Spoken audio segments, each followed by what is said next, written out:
Tonight, you are getting the Emmy for the Pioneer Prize for the phenomenon, which is not just a television show, it's a cross-media phenomenon, which is Heroes.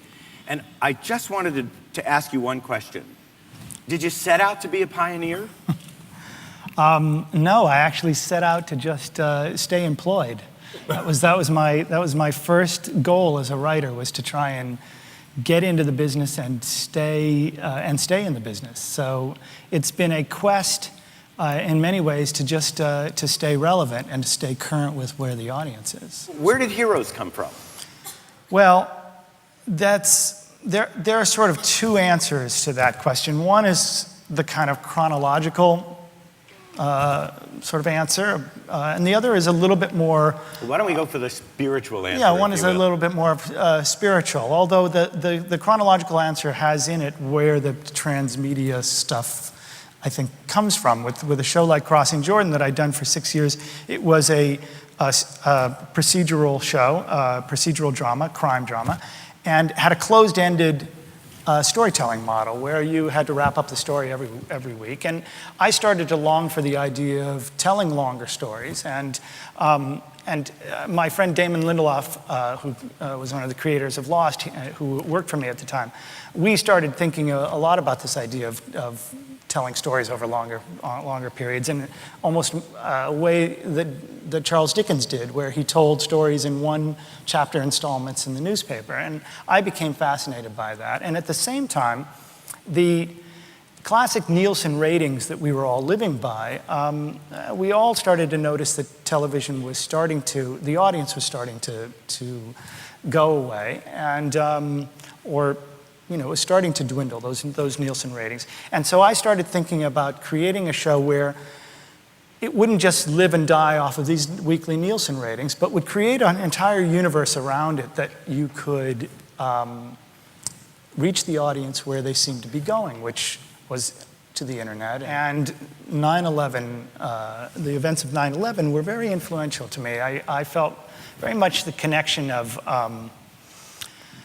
or the concern about the world that I was bringing my children into, and how complicated and just confusing it was, and started to think about using the pulpit that I had to reach millions of people, to say something positive in the world, and to create a story where we talked about saving the world, and where we talked about the idea of the hero's journey, and the idea that the hero, a sort of postmodern idea of the hero being you or somebody next door or the guy you went to high school with, and the idea of institutions no longer being the answer to our problems.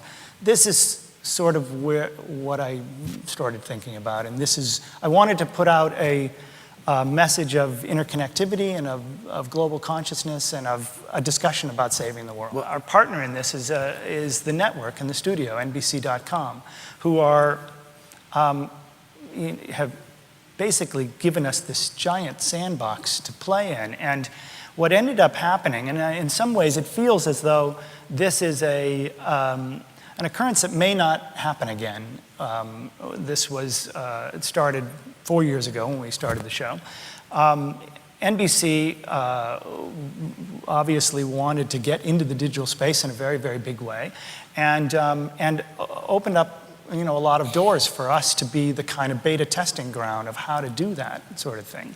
And so in a lot of ways, we found ourselves in a place where there was really no sense of a wrong or a bad idea. We had a very much kind of the wild, wild west, where any idea was a good idea because nobody knew whether something was a bad idea or not. And it was a fabulous playing ground. And how are these ideas financed? Was it part of your production budget, or was it part of a marketing budget, or they just said, tell us what you want to do and we'll just make it happen and don't worry about it? Again, the wonderful thing about it, and as I said, the reason why this is a confluence of events that may not occur again, is that the need to monetize this kind of content was not really at the forefront of what we were doing. It was much more about promoting the show, marketing NBC.com, and thereby marketing the other shows. So it was mostly came out of marketing and promo. And you talk about really wanting to, I guess you could say it's kind of technology for the good, empowering people with the stories that you're telling, that they now get to kind of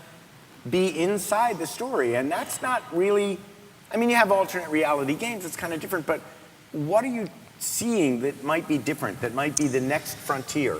Well, I'm fascinated by, again, this idea of the immersive nature of a story. I'm fascinated by mobile right now quite a bit. I think mobile, there's something so amazing about the ambulatory nature of this device that we're all seem to be carrying around. And the fact that if we all are paying attention to one another, interacting with this device, it seems to be this thing that we stare at in the palm of our hand for about 3 or 4 hours out of every day. But this idea that this device has the ability to know where you are, to know where all your friends are, to have the ability to become both a consumption device of content and a creation device, the ability to take it and create content with it, just makes my sort of head start to spin in different ways. We must, I think, start including the audience in